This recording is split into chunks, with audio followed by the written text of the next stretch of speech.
प्रदेश में कांग्रेस सरकार पर हमलावर है। राज्य में हो रही भर्ती परीक्षाओं में धांधली पर कांग्रेस ने सरकार पर हमला बोला है। कांग्रेस प्रदेश अध्यक्ष करण माहरा ने प्रेस कॉन्फ्रेंस की और कहा कि सरकार को राज्य में फिलहाल कोई भर्ती परीक्षा नहीं करानी चाहिए। पटवारी समेत अन्य परीक्षाओं में धांधली गंभीर विषय है। सभी परीक्षाओं की पहले जांच होनी चाहिए और सरकार आयोग परीक्षाओं को कराने में जल्दबाजी कर रहा है। तो जिस तरीके से नकल परीक्षाओं में देखने को मिल रही है, उस पे अब करण माहरा ने प्रेस कॉन्फ्रेंस करके सरकार पर जमकर हमला बोला है। दिल्ली से बड़ी खबर आपको बता दें, हल्द्वानी अतिक्रमण मामले से जुड़ी ये बड़ी खबर है। सुप्रीम कोर्ट ने उत्तराखंड सरकार और रेलवे को समय दिया है। राज्य सरकार और रेलवे को समाधान निकालने का समय दिया गया है। उत्तराखंड सरकार और रेलवे समाधान के लिए वक्त मांगा गया था और सुप्रीम कोर्ट में अब 2 मई को मामले में सुनवाई होगी। अगली सुनवाई तक हाई कोर्ट का जो आदेश था उस पर रोक बरकरार रहेगी। आपको बता दें कि 20 दिसंबर को हाई कोर्ट ने हल्द्वानी में रेलवे की जमीन पर अतिक्रमण हटाने के लिए 1 हफ्ते का वक्त दिया था, जिसके बाद प्रभावितों ने सुप्रीम कोर्ट की शरण ली थी। सुप्रीम कोर्ट ने बिना पुनर्वास के अवैध रूप से बने मकानों पर किसी भी तरह की कार्रवाई पर रोक लगा दी थी। तो ये हल्द्वानी अतिक्रमण मामले से जुड़ी बड़ी खबर। सुप्रीम कोर्ट में आज सुनवाई हुई है और उत्तराखंड सरकार रेलवे को समय दिया गया है। 2 तारीख तक का समय दिया गया है और अब 2 तारीख को अगली सुनवाई होगी। 2 मई तक का समय दिया गया है और हाईकोर्ट का जो फैसला इस पूरे मामले पर था उस पर भी रोक लगाने का जो आदेश है वो दिया गया है। तो 1 हफ्ते का वक्त मांगा गया था, जिसके बाद आज इस पूरे मामले में सुनवाई हुई। प्रभावितों ने सुप्रीम कोर्ट की शरण ली। सुप्रीम कोर्ट में आज सुनवाई हुई है और बिना पुनर्वास के अवैध रूप से बन रहे मकानों पर किसी भी तरह की कार्रवाई पर रोक लगा दी गई है।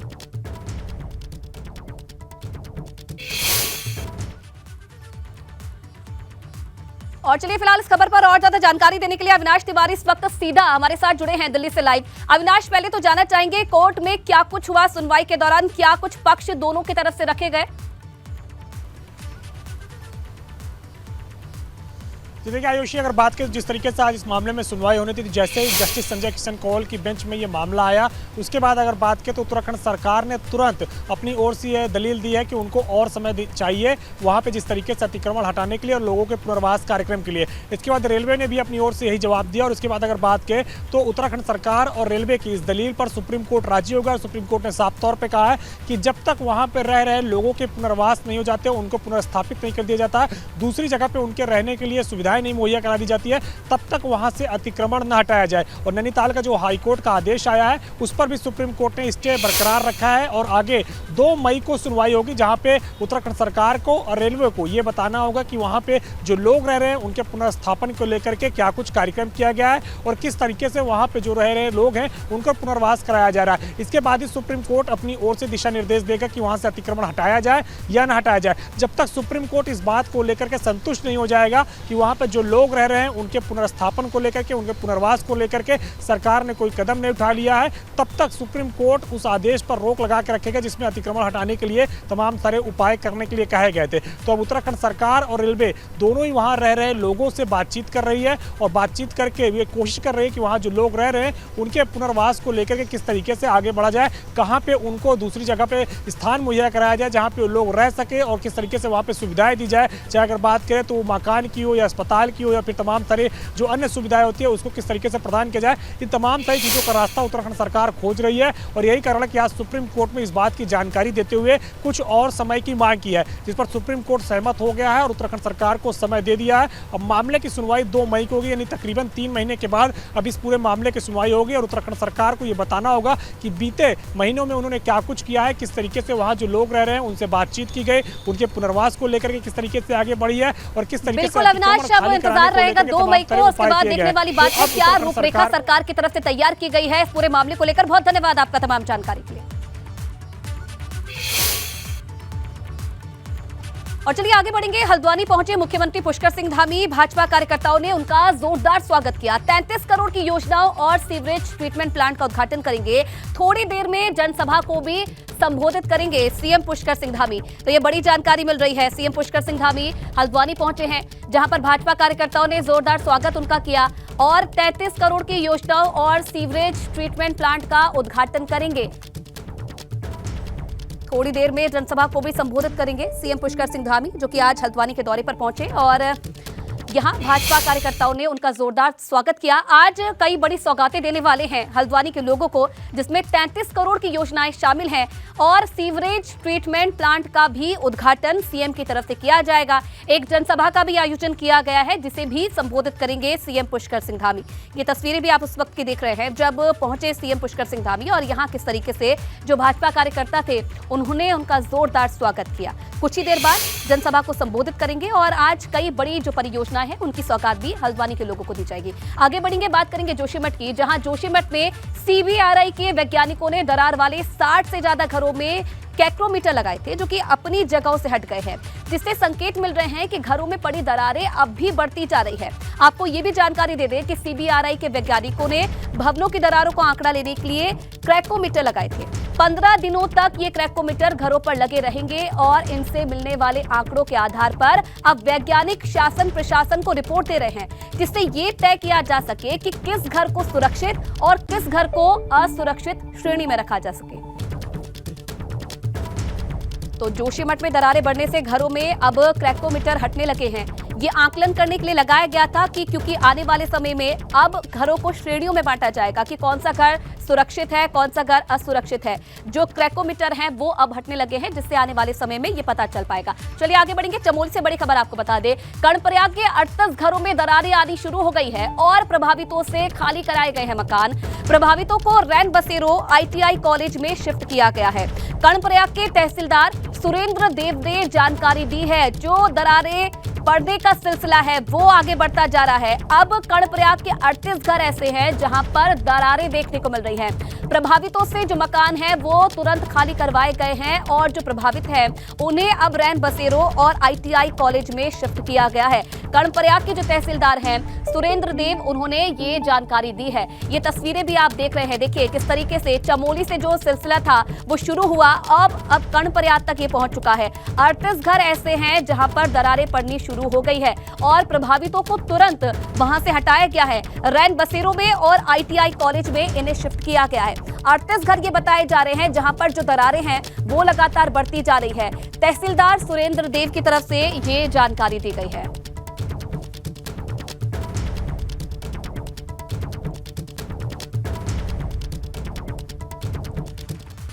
अब बात उत्तरकाशी की, जहां भूस्खलन से प्रभावित गांव की संख्या पिछले कुछ सालों में बढ़ गई है। 27 गांव अति संवेदनशील जोन में हैं, लेकिन उसके बाद भी शासन की ओर से कोई ठोस कदम नहीं उठाया गया है। ये ऐसे गांव हैं जहां भूस्खलन धीरे धीरे सक्रिय हो रहा है। जिला प्रशासन जोशीमठ के बाद अब इन गांव का भी दोबारा सर्वे कराने की बात कर रहा है। हालांकि 5 गांव के कुछ परिवारों को सरकार की तरफ से विस्थापन की प्रक्रिया भी जारी है। 1997 में प्रशासन ने गांव का भूवर्गीय सर्वेक्षण भी कराया था, लेकिन अब फिर से जिला प्रशासन ने सर्वे कराने की बात की है। अफसोस ये है कि यहाँ विस्थापन का काम सिर्फ कागजों में चल रहा है। स्टडी में पूर्व में जियोलॉजिकल स्टडी हुई थी, उन्होंने हायर टीम को रेफर किया था और उसमें कुछ वर्क बताए थे जो डिटेल सर्वे के लिए कहा गया था। तो डिटेल सर्वे के लिए शासन को अवगत कराया गया और वहाँ से टीम आएगी तो उसका डिटेल सर्वे के बाद ही कुछ रहा। 31 साल हो गए हैं और हमारे गांव की कोई सुनवाई अभी तक नहीं हुई। 31 सालों से लगातार यहाँ पर भूमि प्रभाव हो रहा है और मैं कई माध्यम से मैंने पत्रकार के माध्यम से भी और आप लोगों के माध्यम से भी कई बार बोल दिया है कि क्या सरकार तब तक का इंतजार कर रही है जब तक यहाँ पे कोई ऐसी अनहोनी ना हो कि जो सरकार की आंखों को खोलने के लिए काफी हो। अब बात रुद्रप्रयाग की, जहां खाकरा गांव में भी अब घरों में दरारें आनी शुरू हो गई है। खाकरा गांव में जोशीमठ जैसी त्रासदी का डर सताने लगा है। गांव के नीचे बन रही टनल की वजह से घरों में मोटी मोटी दरारें आ गई है। इधर ग्रामीण अपनी समस्याओं को लेकर कई बार रेल लाइन निर्माण का कार्य कर रही, लेकिन ग्रामीणों की समस्या पर किसी ने अभी तक कोई फोकस नहीं किया है। खाकरा गांव रुद्रप्रयाग से करीब 12 किलोमीटर की दूरी पर स्थित है और गांव के नीचे जो रेल लाइन की टनल है वो बन रही है। टनल के भीतर हुए विस्फोटों के कारण खाकरा गांव के घरों में भी अब दरारें पड़ने लगी है। तो देखिए किस तरीके से घरों में दरारें पड़ने का जो संकट है वो लगातार बढ़ता जा रहा है। जोशीमठ से शुरुआत हुई, उसके बाद कर्णप्रयाग, अब रुद्रप्रयाग के घरों में भी दरारें आनी शुरू हो गई है। 70 साल का उम्र है मेरी और ये 3 साल से मिस कंपनी रेलवे की मिस कंपनी और जेम बोलता है मेरे लिए, माता जी मैं भी धूल मिट्टी खा रहा हूँ। मैंने कितना बार बोला कि तुम मेरे को यहाँ से हटाओ, तुम अपने सही रोड निकालो, कि तुम यहाँ नहीं निकालते हैं तो यहाँ से रोड बाहर निकालो। उन्हें माना नहीं, मेरे को उल्टा ठेकेदार ने लगाया। तो ये कितना बोला मैंने, मेरा घर मत हिलाओ मत हिलाओ मत हिलाओ। ये कोई भी ना ठेकेदार माना ना कंपनी वाला मान नहीं क्यों। इसके कर्णप्रयाग रेलवे लाइन के चलते जो रुद्रप्रयाग का मुख्य प्रवेश द्वार है खाखरा में काफ़ी हालत ख़राब हो गए हैं। ग्रामीणों की माने तो रेलवे के कार्य के चलते उनके घरों में दरारें पड़ गई हैं। इन मोटी मोटी दरारों के चलते उनको घरों में रहने में काफ़ी दिक्कतें हो रही हैं। इस समय हम मौजूद हैं खाखरा में। आप देख सकते हैं कि किस तरीके से रेलवे परियोजना के चलते जो घर हैं उनमें मोटी मोटी दरारें पड़ चुकी है। इसके नीचे रेलवे परियोजना का कार्य चल रहा है खाखरा में। इसके बाद से जो है कह सकते हैं काम के बाद से जो घर है उनमें मोटी मोटी दरारें पड़ चुकी हैं। ग्रामीण लोग जो हैं डरे हुए हैं, चूँकि जोशीमठ में भी कुछ दिन पहले दरारें पड़ी थी। उसके बाद से लोगों ने अपने घर को छोड़ दिया गया है। इसके बाद से ही लोगों में डर का माहौल है कि कहीं जोशीमठ की घटना भी यहाँ पे सामने ना आ जाए। उन्हें आप ये बताइए कि जब से ये काम शुरू हुआ है कितनी दिक्कतें आप लोगों को हुई हैं? बहुत ज़्यादा दिक्कतें आई हैं, बहुत डर रहता है हमको। वो जब ब्लास्टिंग होती थी ना, हम बाहर निकल जाते थे। बहुत भय रहता था हमको कि कहीं हमारे मकानें जब हिलती थी ना तो हम बाहर निकल जाते थे। हमको बहुत समस्या हो रही है। हमारे घरों में नया मकान बनाया, उस पर इतनी मोटी मोटी दरारें पड़ रखी हैं जिससे हमको दहशत का माहौल बना हुआ है, हर दफे डर का माहौल बना हुआ है, जिस पे शासन प्रशासन अभी तक कोई भी किसी भी बात पे अभी तक हमें केवल आश्वासन पे आश्वासन दिया जा रहा है और इस पर कुछ बात आगे नहीं की जा रही है। कि जब से रेलवे का काम चला है तब से परेशानी ही परेशानी है, लेकिन कुछ परेशानियों को लेकर हम ये सोच रहे थे कि चलो अभी शुरुआत है ठीक होंगी, लेकिन 2-3 साल होने को है लेकिन अभी तक किसी भी समस्या का समाधान हुआ। तो कुल मिला के देखा जाए तो परियोजना के निर्माण से ग्रामीण लोग चिंतित है अपने भविष्य को लेकर। तो ऐसे में उन्होंने एक लास्ट जो आखिरी रास्ता है वो अख्तियार कर लिया है। वो अपने भविष्य को लेकर, बच्चों को लेकर कंपनी के आगे धरना देने को मजबूर है। रोहित डिमरी, एबीपी गंगा, खाखरा, रुद्रप्रयाग। चलिए आगे बढ़ेंगे, बात करेंगे अवैध खनन पर एक्शन की। तो खटीमा में अवैध खनन के खिलाफ एक्शन आज देखने को मिला है। पुलिस ने 4 ट्रैक्टर ट्रॉलियों को जब्त किया है और ट्रैक्टर ट्रॉली मालिक पर केस दर्ज किया है। अवैध खनन की पुलिस को शिकायत मिली थी, जिसके बाद इस कार्रवाई को अंजाम दिया गया है। खटीमा से खबर है जहां अवैध खनन लगातार जारी था, जिसके खिलाफ आज ये एक्शन देखने को मिला है। लगातार शिकायतें मिल रही थी और आज पुलिस ने एक्शन दिखाया है, कार्रवाई की है। 4 ट्रैक्टर ट्रॉलियों को जब्त किया है। इसी के साथ साथ जो ट्रैक्टर ट्रॉली के मालिक थे उन पर भी केस दर्ज किया है। तो अवैध खनन लगातार जारी है और इसके खिलाफ लगातार शिकायतें की जा रही थी, जिसके खिलाफ आज ये एक्शन देखने को मिल रहा है। अभी पूरे जिले में अवैध खनन, अवैध माटी खनन को लेकर एक ब्रॉड अभियान चल रहा है। इस अभियान के तहत हमारे थाना क्षेत्रांतर्गत भी कल 4 ट्रैक्टर ट्रॉलियों को अवैध मिट्टी ले जाकर पकड़ा गया है, जिनको खनन और MB एक्ट के तहत सीज किया। बिल्कुल होगी, बिल्कुल अगर ये अवैध करेंगे। लगातार अभियान जारी है और जारी रहेगा। तो एनजीटी ने उत्तराखंड में गढ़वाल मंडल विकास निगम के 2 खनन पट्टों पर फिलहाल रोक लगा दी है। देहरादून में विकास नगर क्षेत्र में यमुना नदी के किनारे 2 खनन पट्टों को लेकर एनजीटी ने रोक के आदेश जारी किए हैं। हालांकि प्रदेश के खनन सचिव डॉक्टर पंकज कुमार पांडे का ये कहना है कि इस मामले में विभागीय अधिकारियों के साथ विस्तृत बैठक की गई है, जिसमें विधि विभाग के अधिकारी भी मौजूद रहे। कोर्ट में इस मामले से संबंधित तथ्य रखे जाएंगे, क्योंकि इन दोनों खनन पट्टों से राज्य को बड़ा राजस्व मिलता है और ऐसे में राजस्व का नुकसान भी हो रहा है। और इसलिए देखा जाएगा कि आखिर पैरवी करने में कोई कमी हुई है या फिर एनजीटी को विस्तृत जानकारी नहीं दी गई है। G20 की 2 मीटिंग यहाँ पे प्लान्ड है हमारे राज्य में। उसमें माननीय मुख्यमंत्री जी ने ये कहा है कि दोनों मीटिंग अलग अलग जगह की जाए। हम लोगों ने अभी ऋषिकेश के पास में नरेंद्र नगर एक जगह है, वहाँ वो उसको निर्धारित किया था, लेकिन माननीय मुख्यमंत्री जी के निर्देशों क्रम में भारत सरकार से अनुरोध किया गया कि एक मीटिंग हमारी रामनगर या नैनीताल या उसके आसपास कहीं कर ली जाए। तो हमारे प्रदेश को भी उसका लाभ मिलेगा, क्योंकि बहुत जहाँ पे ये मीटिंग होती है वो हाईलाइट हो जाता है, पूरे देश विदेश में लोगों को जगह की जानकारी होती है, बाहर के डेलीगेट्स आते हैं। तो यहाँ जो है नरेंद्र नगर में है, वहाँ की सारी तैयारियाँ, इनिशियल जो डिस्कशन है वो हो चुका है। मुख्य सचिव महोदय पूरी टीम के साथ एक बार स्वयं भ्रमण कर चुके हैं। तो देखिए, एक तरफ तो अवैध खनन पर एक्शन हो रहा है, तो वहीं बागेश्वर में ग्रामीण खनन से हुए नुकसान से परेशान है। सामाजिक कार्यकर्ता बालकृष्ण के नेतृत्व में ग्रामीणों ने प्रदर्शन किया और डीएम को ज्ञापन भी सौंपा है। मामला बखेत गांव का है, जहां गांव में हो रहे खनन से लोगों की जमीन को भारी नुकसान हुआ है। कई बार जो ग्रामीण हैं, उन्होंने मुआवजे की भी मांग की, लेकिन अभी तक कोई कार्रवाई नहीं हुई है। इतना ही नहीं, 7 जनवरी को ग्रामीणों ने अनशन भी किया था।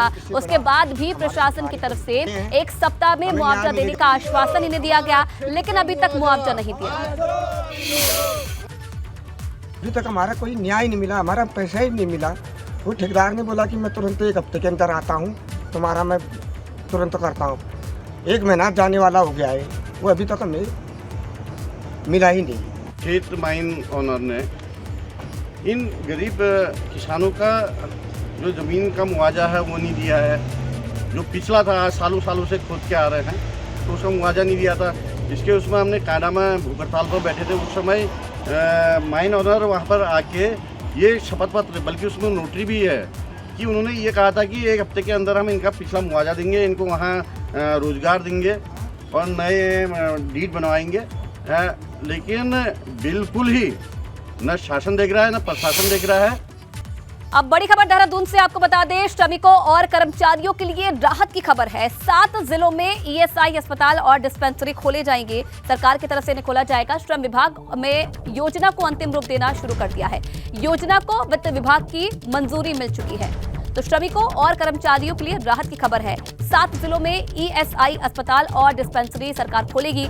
श्रम विभाग ने योजना को अंतिम रूप देना भी शुरू कर दिया है और योजना को वित्त विभाग की मंजूरी मिल चुकी है। एक और बड़ी खबर राजधानी देहरादून से, पीसीएस मुख्य परीक्षा से 3247 महिलाएं बाहर हो गई हैं। पीसीएस मुख्य परीक्षा से दूसरे राज्यों की 3000 से ज्यादा जो महिलाएं हैं, उन्हें बाहर कर दिया गया है। आयोग ने 3247 महिला अभ्यर्थियों का रिजल्ट निरस्त कर दिया है और दूसरे राज्य की 3000 से ज्यादा महिला अभ्यर्थी प्री एग्जाम में सेलेक्ट हुई थी। महिला आरक्षण अधिनियम लागू होने के बाद अब इन महिलाओं का रिजल्ट निरस्त हो गया है। उत्तराखंड लोक सेवा आयोग ने परीक्षाओं में 30% क्षैतिज आरक्षण बिल लागू किया है और इस वजह से दूसरे राज्यों की 3247 महिला उम्मीदवार पीसीएस मुख्य परीक्षा नहीं दे पाएंगी। खबरों में आगे बढ़ेंगे बड़ी खबर के साथ। देहरादून से बड़ी खबर आपको बता दें, 4 धाम यात्रा से जुड़ी ये बड़ी खबर है। 4 धाम यात्रा का किराया 10% तक बढ़ सकता है। संयुक्त रोटेशन यात्रा बस व्यवस्था समिति ने सिफारिश की है और समिति ने शासन से सिफारिश की है किराया बढ़ाने को लेकर। 14 फरवरी को समिति और शासन की बैठक के बाद ही ये फैसला होगा कि आखिरकार जो 4 धाम यात्रा का किराया है वो बढ़ाना है कि नहीं। इस पर 14 फरवरी को समिति के शासन के साथ बैठक के बाद फैसला होगा। ये बड़ी जानकारी मिल रही है, जिसमें माना यह जा रहा है कि 4 धाम यात्रा का किराया 10% तक बढ़ सकता है।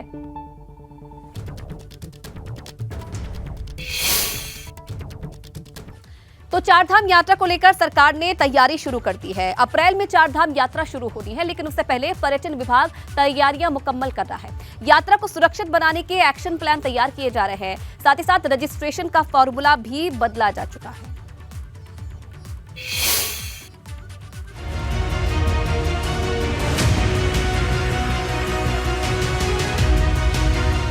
4 धाम यात्रा का आगाज होने वाला है। तैयारियां तेज हैं। यात्रा को सुरक्षित बनाने के लिए सरकार एक्शन मोड में है।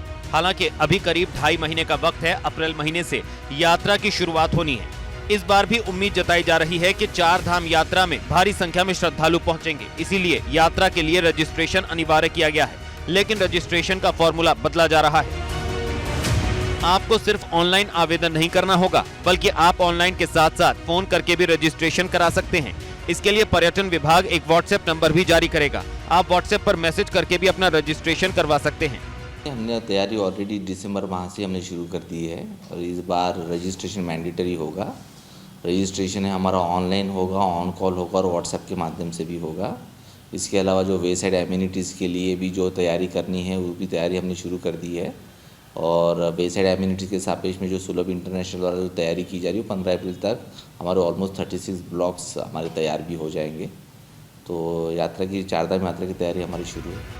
पिछली यात्रा की परेशानियों को लेकर पर्यटन विभाग इस बार कोई भी कसर छोड़ना नहीं चाहता। इस बार उत्तराखंड में 22 अप्रैल से 4 धाम यात्रा शुरू होगी। 22 अप्रैल को यमुनोत्री धाम और गंगोत्री धाम के कपाट खुलेंगे, तो 27 अप्रैल को भगवान बद्रीनाथ धाम के कपाट खुलेंगे। इसके साथ ही शिवरात्रि के दिन बाबा केदारनाथ धाम के कपाट खुलने की तिथि तय होगी। जोशीमठ आपदा की वजह से डर का माहौल है। सरकार यात्रा को सुरक्षित करना चाहती है, जिसके लिए डिजास्टर मैनेजमेंट से लगातार संपर्क किया जा रहा है। 4 धाम यात्रा शुरू होने तक सभी समस्याओं को खत्म करने की कोशिश है। साथ ही हेलीकॉप्टर बुकिंग की व्यवस्था भी बेहतर करना लक्ष्य है। पूरी तरह से 1 अप्रैल से पहले सभी व्यवस्थाओं को दुरुस्त कर दिया जाए, यानी कि साफ कहा जा सकता है कि जब उत्तराखंड में 4 धाम यात्रा शुरू होगी उससे पहले हर तरह की व्यवस्थाएं चाक चौबंद कर दी जाएंगी। देहरादून से अपने सहयोगी क्रिस्टोफर लॉरेंस के साथ पंकज राणा, एबीपी गंगा। वहीं अल्मोड़ा में दुग्ध संघ के मामले को लेकर दुग्ध विकास मंत्री सौरभ बहुगुणा ने बड़ा बयान दिया है। मंत्री बहुगुणा ने कहा है कि अल्मोड़ा में दुग्ध संघ सोसाइटी को भंग करने के बाद वहां सीडीओ को चार्ज दिया गया है और नए जीएम की तैनाती की गई है। अगर जीएम ठीक से काम करेंगे तो उन्हें हटाया नहीं जाएगा। नए जीएम पर भ्रष्टाचार के आरोप के सवाल पर मंत्री सौरभ बहुगुणा ने कहा कि इस संबंध में एक डेलीगेशन कर्मचारियों से बात करने के लिए गया है। जो भी निष्कर्ष निकलेगा उस पर चर्चा की जाएगी। अल्मोड़ा दुग्ध संघ सोसाइटी आपको मालूम है उसको भंग किया गया है, उसका चार्ज सीडीओ को दिया गया है और वहाँ पर एक नए जीएम पोस्ट किए गए हैं और अगर वो ठीक काम नहीं करेंगे तो उनको भी हटाया जाएगा। जो अधिकारी अच्छा काम नहीं करेगा उस अधिकारी को रहने का कोई अधिकार नहीं है। ये सरकार बहुत स्पष्ट रूप से ये आदेश दे चुकी है कि जो ड्यूटी दी जा रही है उसको पूर्ण तरीके से निभाए। इधर पौड़ी से विधायक राजकुमार पोरी ने अधिकारियों की क्लास लगाई है। विधानसभा क्षेत्र का समस्याओं पर गौर न फरमाने पर विधायक का गुस्सा फूटा। दरअसल विधायक राजकुमार पोरी विकास को लेकर अधिकारियों के साथ समीक्षा बैठक करने पहुंचे। बैठक में जैसे ही पता चला कि पेयजल की समस्या जस की तस बनी हुई है, विभाग पाइपलाइन से हो रहे लीकेज को ठीक नहीं कर पाया है, साथ ही कूड़े की समस्या को लेकर भी विधायक ने अधिकारियों की क्लास लगाई। साथ ही नगरपालिका को भी निर्देश दिए हैं, सीवरेज सिस्टम को भी दुरुस्त किया जाए, ये भी निर्देश दिए गए हैं।